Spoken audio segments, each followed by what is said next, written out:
ये है बिहार में सुशासन बाबू की सरकार, जहां जाहिलों की तरह एक दूसरे से लड़ते हैं कानून के पालनहार। सीएम नीतीश के अधिकारियों ने उन्हें कहीं का नहीं छोड़ा। पहले के फिर शोभा ने प्रदेश के पुलिस महकमे को किया शर्मसार। महिला अधिकारी की बदतमीजी से बेहोश हुए डीआईजी तो अवसाद में आकर छुट्टी पर गए आईजी। वाह रे नीतीश के चहेते अधिकारी, न वर्दी की लाज न अनुशासन कद, अब गाली गलौज कर अधिकारी ही अधिकारी पर पड़ रहा भारी। बिहार में ध्वस्त कानून व्यवस्था का जीता जागता उदाहरण, क्या ये अधिकारी अपराधियों को सिखाएंगे अनुशासन? 13 करोड़ की आबादी वाला बिहार, जिसे पिछड़ा राज्य भी कहते हैं, वो आज से नहीं सालों से कई कलंकों का दंश झेल रहा है। और ये बिहार का दुर्भाग्य ही है कि खुद को सुशासन बाबू कहने वाले राज्य के मुखिया भी इन कलंकों को धो नहीं पा रहे हैं। और इन दिनों जो कलंक प्रदेश पर सबसे अधिक लगे हैं वो है अपराध और अफसरशाही के। लेकिन ना तो कोई इसे धोना चाहता है, ना ही किसी तरह की कोई गुंजाइश नजर आती है। इसकी संभावना भी कमी नजर आ रही है। एक और हम अपने पड़ोसी राज्य को देखें तो 25 करोड़ की सबसे अधिक आबादी वाले उत्तर प्रदेश में कानून और अधिकारी दोनों ही सख्त हैं। लेकिन बिहार के बेलगाम अधिकारियों की कथा अनंत है।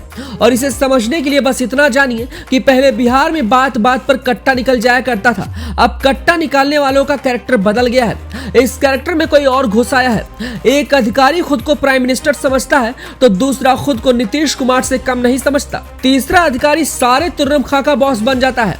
मतलब बिहार में अधिकारी काम कम भौकाल ज्यादा टाइट करने में मगन है। और ना तो नीतीश कुमार ही और ना ही डीजीपी साहब को इससे कोई मतलब है। हम ये क्यों कह रहे हैं, आपको इस ट्वीट के जरिए समझाने की कोशिश करते हैं। यह बिहार के तेज तर्रार आईपीएस विकास वैभव का ट्वीट है। मुझे IG home guard and fire services का दायित्व दिनांक 18 अक्टूबर 2022 को दिया गया था और तब से सभी 9 दायित्वों का निर्वहन होते हुए हर संभव प्रयास कर रहा हूँ। प्रतिदिन तब से अनावश्यक डीजी मैडम के मुख से गालियां ही सुन रहा हूँ, परंतु मन आज वास्तव में द्रवित है। ये कोई आम नहीं, बिहार में सबसे चर्चित आईपीएस अफसरों में से एक है, जिससे युवा प्रेरणा लेते हैं। लेकिन आज उसी अधिकारी को बुरा भला कहा जाता है जो देश भर के युवाओं को प्रेरणा देता है।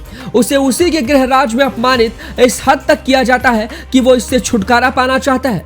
बिहार में एक बिहार के अधिकारी को भला बुरा कहा जाता है, उसी बिहार में बिहारी शब्द को अपमान सूचक शब्द बना दिया जाता है। ऐसा करने वाले गली छाप के गुंडे नहीं, राज ठाकरे भी नहीं, बल्कि ऐसा बिहार के आईएएस आईपीएस करने में लगे हैं। ये सब कुछ उस बिहार में हो रहा है जहां आकर नरेंद्र मोदी डीएनए पर सवाल उठा देते हैं तो नीतीश कुमार बड़ी रैली कर देते हैं। बिहार के कोने कोने से डीएनए सैंपल भेजे जाने लगते हैं। लेकिन जब बिहार के अधिकारी को उसकी मां बहन के बारे में उल्टा सीधा कहा जाता है और फिर भी सत्ता के शीट्स पर बैठे लोग चुप रहते हैं तो उनकी चुप्पी कई सवालों को जन्म भी देती है। अब चलिए जानते हैं कि विकास वैभव को गाली देने वाली अधिकारी कौन है।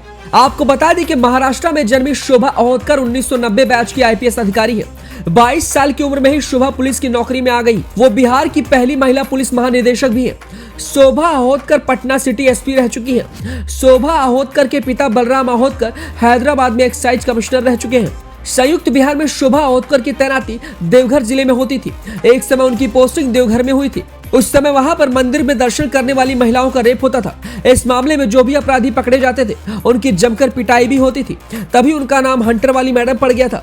2021 में जब शोभा अहोतकर को डीजी होम गार्ड बनाया गया तो मैडम ने बड़ा लंबा चौड़ा ज्ञान दिया था। हंटर वाली मैडम का मानना था कि पुलिस महकमे में अनुशासन बना रहना चाहिए, लेकिन उन्हीं हंटर वाली मैडम पर अनुशासन को हंटर मारने का आरोप लग रहा है। हंटर वाली मैडम कितनी अनुशासित है ये बिहार के एक आईपीएस अफसर के फेसबुक पोस्ट से ही पता चल जाता है, जो विकास वैभव ने लिखा है। अपनी फेसबुक पर उन्होंने लिखा कि मेरी पत्नी और माता को संबोधित करके मुझे वरीय डीजी मैडम ने एकांत में गाली दी। रिकॉर्डिंग कर सकता था और इसलिए मोबाइल साथ लाने के लिए मुझे मना किया गया।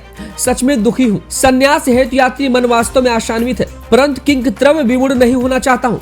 भयानक रूप से द्रवित हूँ। सब माया है। ऐसे अपमान के लिए सर्वशक्तिमान से प्रार्थनारत हूँ।